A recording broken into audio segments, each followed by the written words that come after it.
Tinadtad nga ng pangbabash ang photo ni Camille Villar kung saan ito ay nag-selfie sa lugar na kanyang pinuntahan. Hindi lingid sigurado sa mga Villar ang mga masasakit na salita na ibinabato sa kanila ng mga tao. Well, mula nga sa isang post ni Camille Villar, eto po iyon kung saan ay nasa Aurora siya. Siyempre, laging sinasabi ng mga netizen na mag-ingat-ingat po daw ang mga taga-Aurora, baka sa susunod ay Camille Village na ang kanilang area. Well, narito po ang naging say mula sa naging post na ito ni Camille Villar. Ayon sa mga netizen, sira ang kalikasan ng kawawang bayan na madadaanan. May Vista Mall Aurora na kaming sunrin. Mag-ingat kayo sa pamilyang yan, baka pagising nyo, wala na kayong tahanan. Say naman ng isa, Wilson Gaminde, hindi naman tahanan ang mawawala, kundi kabukiran ang target nila para mabarat nila. Pati daw ang tubig.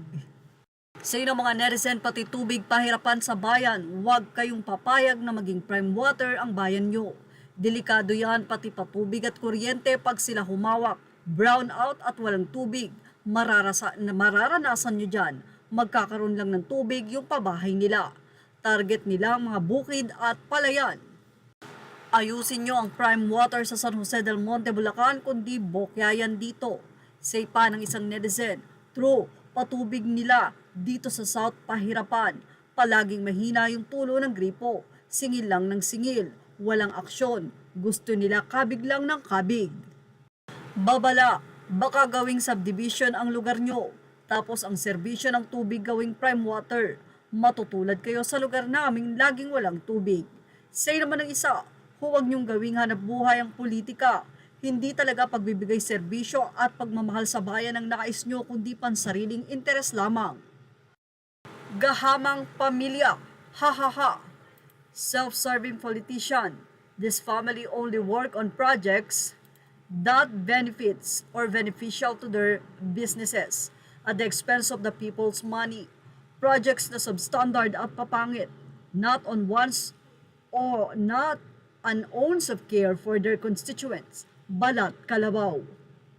Say pa ng isa, hoy tumigil ka nga, ayusin nyo muna ang prime water bago ka tumakbo sa Senado. Tatakbo ka para saan? To protect family business nyo? Bagong muka, baka mo? Mula sa tatay mo, nanay mo, kuya mo, anong ambag nyo sa Pinas? Naku Camille, mabarang ka sana. Aurora coming soon or Camellia Aurora coming soon. Yan ang naging say nga ng mga netizen. Sa nasabi nga pong galit na inilabas nila sa social media sa mga posts ni Camille Villar na humahabol ngayon bilang senador. Yan ang ating showbiz snap update. Thank you for watching. Images are all credit to the rightful owners.